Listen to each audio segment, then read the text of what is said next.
RU-58841, my experience, after 2 different symptomatic episodes.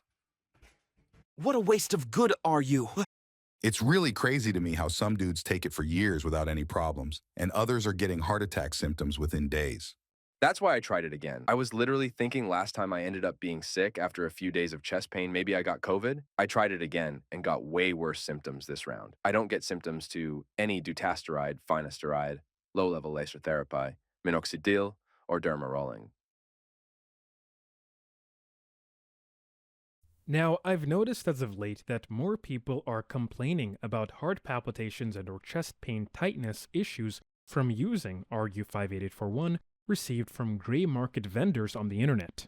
Now, to be fair, RU-58841 heart issues or respiratory complaint issues have been mentioned for some time on the internet. It should be noted that metabolites of RU-58841, 2 of which include cyanonilutamide and nilutamide. These 2 anti-androgens, when taken orally or at least exposed systemically, have been known to have some pretty drastic effects on androgenic activity, such that it suppresses it. It is unknown how much of RU-58841 is needed to go systemic to cause issues with, say, libido, or even worse, potential issues with the cardiovascular system. And this is even if RU-58841 is directly responsible.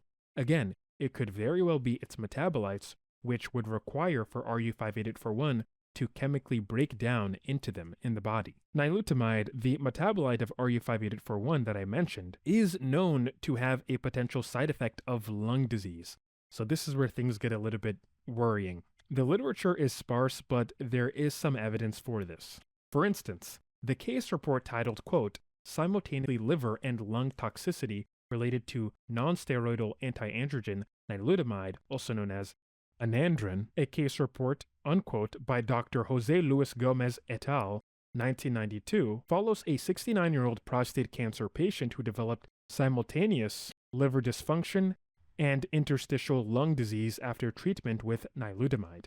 Symptoms and abnormal test results appeared 2 months into the treatment, leading to cessation of anadron, which resulted in significant improvement. This case highlights reversible lung and liver toxicity associated with nilutamide in the context of hormone therapy for prostate cancer. But still, it is very worrying that RU-58841 does have this particular metabolite, and the fact that people are complaining about chest pain issues, I can see the concern here, and it's very valid because we just don't have the public human clinical data on RU-58841.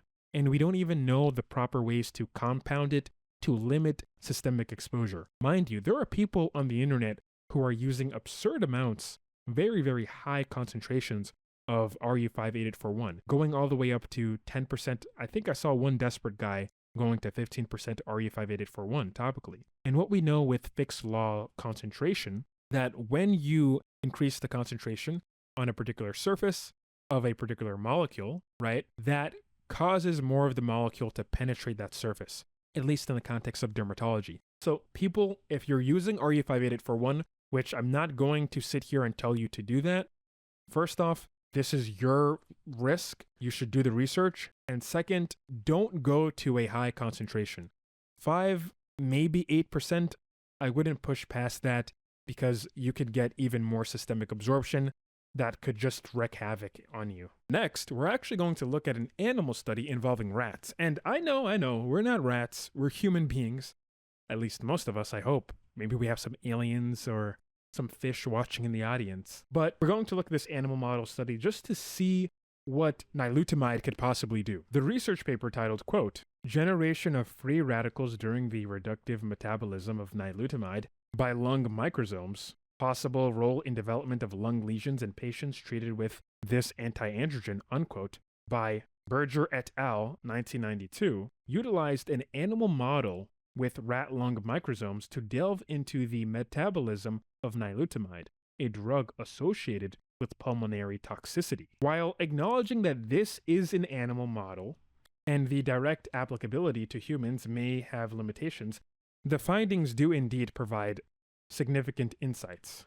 Under anaerobic conditions, nilutamide is reduced to a nitroanion free radical, a process not inhibited by cytochrome P450 inhibitors. but significantly reduced by inhibitors of NADPH cytochrome P450 reductase.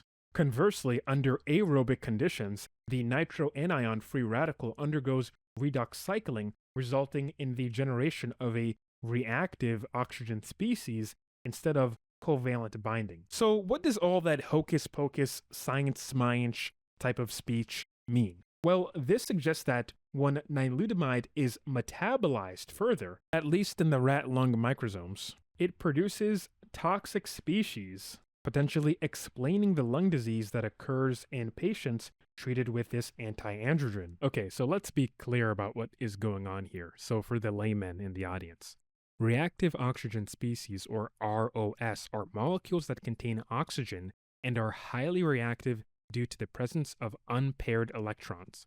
In a more technical sense, these unpaired electrons make ROS, the reactive oxygen species, very unstable, and they seek stability by reacting with other molecules within the cells, such as DNA, protein, and lipids, potentially causing cellular damage. This process, which I'm sure many of you have heard this by now, is called oxidative stress. The body naturally produces ROS during various metabolic processes, especially with the mitochondria, the cell's powerhouse, as many of you guys know it as, and as a byproduct of energy production. Oxygen reactive species can play dual roles in the body.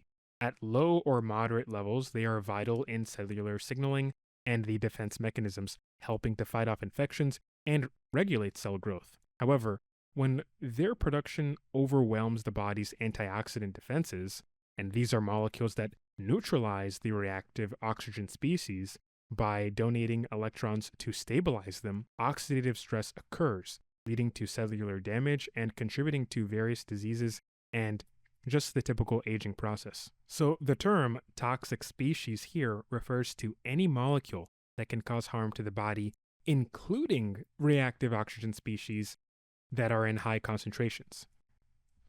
We also have other species that are reactive nitrogen species, or RNS, and these molecules can become toxic when their levels exceed the body's natural capacity to detoxify them or repair their resulting damages. In the context of nilutamide metabolism, the anti-androgen that we've been talking about, this byproduct of RU-58841, the drug undergoes a reduction process in the lungs, generating a nitron anion free radical, a specific type of reactive species. This radical can then participate in a oxidation reduction cycle under aerobic conditions. And aerobic means the presence of oxygen, and your lungs has a lot of oxygen, right?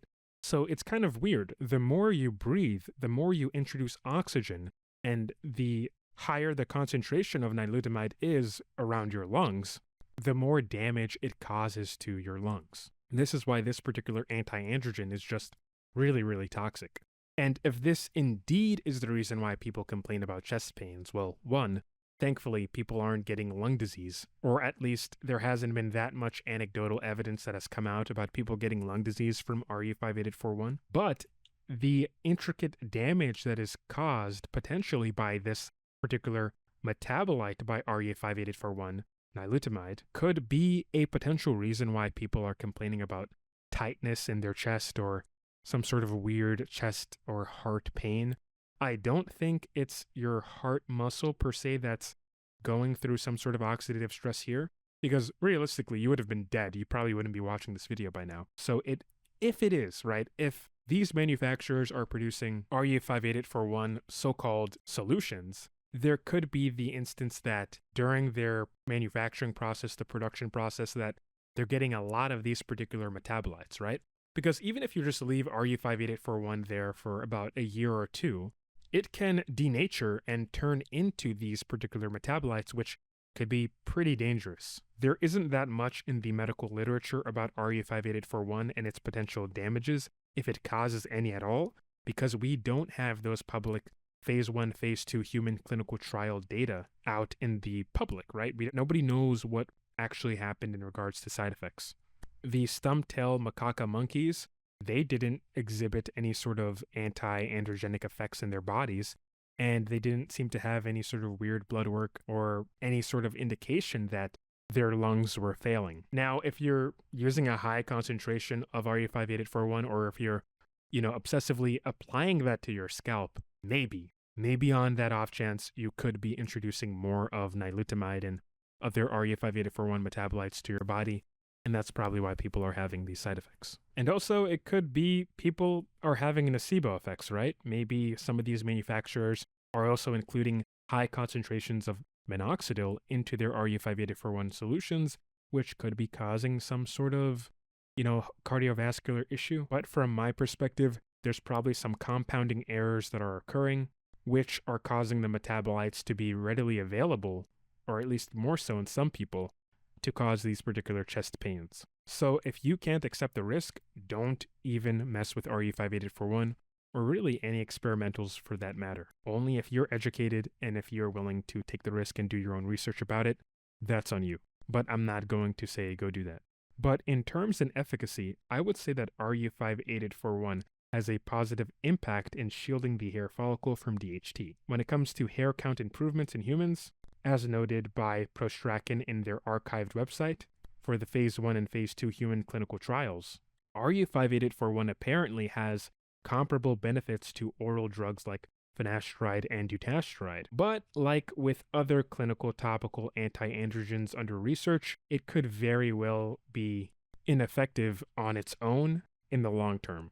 So we're going to actually look at that in the next section. The more modern topical anti-androgens, some that are on the market, at least the one that's on the market that I'm thinking of, which is CB0301 or clascoterone, and another one that's in clinical trials, which is pyrilutamide or KX826. So let's move on to that next section.